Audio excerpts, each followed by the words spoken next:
हम लोग सोच रहे हैं कि यार क्या ही हो रहा है ना।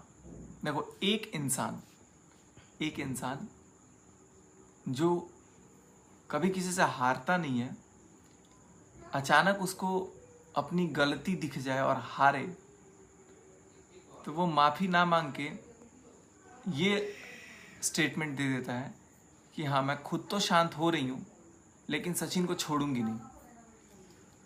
किसी ना मतलब इनडायरेक्ट वे में ऐसा ही कुछ कम्युनिकेशन है कि किसी ना किसी तरीके से इसको गिराना है, सचिन को गिराना है, और इनके घर में ही कुछ कर दो।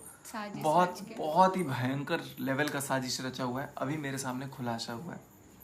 और खुलासा भी क्या ही है, मैं आपको बता देता हूँ।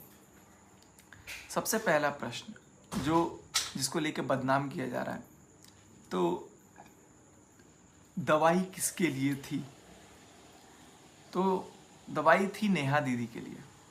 मैं आज नाम ले रहा हूँ, मेरे को हालांकि नाम लेने के लिए बहुत पहले नेहा दीदी ने बोल दिया था कि अरे भैया कोई बात नहीं है, देख लो, इतना भी कोई बहुत बड़ा बात नहीं है, लेकिन मैं नहीं चाहता था कि यार किसी का नाम आए। उनको है माइग्रेन की प्रॉब्लम। अगर आप घर में हो, आपकी बहन है, चाहे वो कैसी भी बहन नहीं भी है, आप एक अनजान महिला के साथ ही हो, अगर वो अनजान महिला भी आपको ये बोल दे कि यार मेरा सिर दर्द हो रहा है, मेरे लिए कोई दवाई ला सकता है क्या, ऐसा अगर रैंडमली भी कोई पूछ दे, तो आपकी इंसानियत अगर जिंदा है ना, तो आप खुद बोलोगे कि हाँ बहन मैं लेके आऊँगा। फिर तो उन्होंने मुझे हक से बोला कि भैया मेरा ना सिर बहुत दर्द हो रहा है, नीतू दीदी भी बोली मेरा भी सिर बहुत दर्द हो रहा है, दवाई लेते आओ थोड़ा मार्केट से। मैं दवाई लेने गया, डॉक्टर ने बोला कि ये खाना खाने के 2 घंटे पहले दवाई दे देना। जो उन्होंने बताया था मैंने वैसे ही बताया। और खाना खाने के 2 घंटे पहले मैं जब दवाई देने गया, मैं भूल गया था एक्चुअली, मैं जब अचानक गया कमरे में, तब डिस्कशन चल रही थी, वहाँ पे ऑलरेडी कुछ लोग थे। कितने लोग थे वो कमरे में, जो लोग थे वही बता पाएंगे, क्योंकि मेरा ध्यान उतना नहीं गया। और मैंने दवाई उनके हाथ में देने की कोशिश की गई, लेकिन बीच में एक हाथ हर बार की तरह घुस गया, तो मैं इस हाथ में नहीं देना चाहा, लेकिन फिर भी छीन लिया गया दवाई और लेके पटक दिया गया दवाई जो भी है। तो ये सारी बातें पहले बहुत बात बढ़ गई थी, और मेरे पे बहुत सारे एलिगेशंस लगाए गए कि यार सचिन ये, सचिन वो, फलान ढिमकान, ऐसा वो है वैसा। मतलब सचिन को किसी भी तरीके से इतना डिफेम कर दो, इतना गिरा दो। और क्यों गिरा दो, इसका भी रीज़न है। एक्चुअली क्या होता है कि कुछ लोग सोचते हैं ना कि ये एक इंसान जो है वो मेरी कॉपीराइट है, उस पर सिर्फ मेरा हक है, क्योंकि उसकी जो सिंपैथी है उसका फ़ायदा सिर्फ मैं उठाऊंगी। ये ऐसा कुछ लोगों के दिमाग में सोच चलता है, मेरे हिसाब से, मेरे नज़रिए से। हो सकता है मैं शायद गलत हूँ, लेकिन ऐसा है। मैं अगर इतने कॉन्फिडेंस में बोल रहा हूँ ना, तो मैं इसका भी प्रूफ दूंगा आपको, बहुत बढ़िया से प्रूफ दूंगा। और मेरे को कोई कुछ दिखाने की ज़रूरत नहीं पड़ेगी, मैं सामने वाले से खुद कबूलवा लूँगा। एनीवेज, बात को घुमाया, और कितने अच्छे तरीके से 2 दिन पहले आके सफाई भी दे दिया गया कि हमें इससे दूर रखा जाए। सारी जगह एक वीडियो वायरल कर दी गई जिससे किसी औरत की इज्जत उछले। अब मैं वहाँ सामने बैठूंगा और वहाँ सामने बैठ करके ही दिखाऊंगा, और वहाँ पे सामने मैं भी बैठूंगा, साथ में सुमित को भी बिठाऊंगा और साथ में उसके घर वालों को भी बिठाऊंगा। और क्योंकि बेटर रहेगा ऐसे, अगर लोग रहेंगे सब लोग साथ के साथ, सामने के सामने सब बातें क्लियर होंगी। तो वो बेसिकली एक नोटिस है, अभी कोई केस नहीं किया उन्होंने, नेहा ने। और नेहा का जब नोटिस आया तो मैंने बोला कि चलो ठीक है, वो थाने का है, नहीं तो क्योंकि देखो कानून की तो इज्जत करनी है।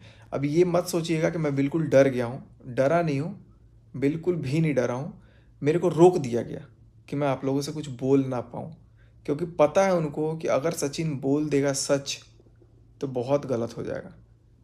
किस तरीके से जान जान बोला है उन्होंने, किस तरीके से बोला है कि जान कभी छोड़ के तो नहीं जाओगे, जान ये तो नहीं करोगे, जान वो तो नहीं करोगे। बहुत सारा चीज़ उन्होंने बोला है, और इस बात को मैं एक्सेप्ट कर रहा हूँ कि हाँ हमारा अफेयर था, जो कि नेहा तिवारी अभी भी एक्सेप्ट नहीं कर रही है। और सगाई के बाद भी उनका अफेयर था मेरे साथ, अभी 2 दिन पहले तक था। और उसका उन्होंने नाम दे दिया जोर ज़बरदस्त यार वो कितनी गाली गलौज कर रही हैं, वो कितना धमका रही हैं, वो कितना सब कुछ मेरे को उल्टा कर रही हैं, और उल्टा केस भी जाके उन्होंने कर दिया है। मैं जाऊंगा जवाब देने, मैं ज़रूर जाऊंगा।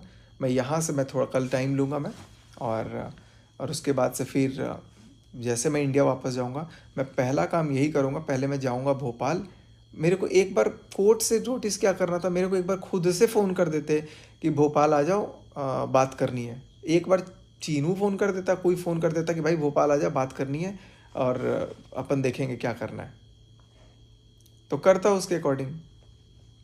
लेकिन डराने धमकाने की जो प्रतिक्रिया है वो कभी ख़त्म नहीं हुई है, इसलिए इन लोगों को लगता है कि भाई इसको कितना भी डरा लो, धमका लो और सब कुछ कर लो और चुप करा दो, ताकि ये सच और ना बोल पाए। क्योंकि सच सचिन को पता है, मैं फांसी चढ़ जाऊंगा लेकिन सच नहीं छुपाने दूंगा, बिल्कुल भी नहीं छुपाने दूंगा। इस बात का ध्यान रखना। सच तो तुमको खुद बोलना पड़ेगा। मैंने तो बोल दिया वैसे, और बहुत कुछ नहीं बोला है। वो सच तुमको बोलना पड़ेगा एटलीस्ट। चलो लोगों के सामने नहीं बोलोगी, अपने घर वालों, मेरे घर वालों, सबके सामने माननी पड़ेगी कि तुमने मुझे धोखा दिया है। यार एक तो चोरी, ऊपर से सीना चोरी, ऐसा कौन करता है? ये कोई तरीका होता है?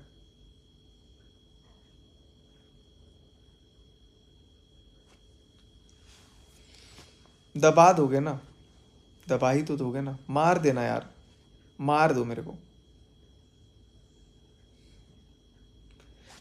हिम्मत होना चाहिए ना यार, जब तुमने प्यार किया, अगर तुमने अगर किया प्यार तो तुम जिगरा निकालो ना। पूरी दुनिया के सामने बोला था ना, पूरी दुनिया के सामने हाथ थामूंगी तुम्हारा। हो गया।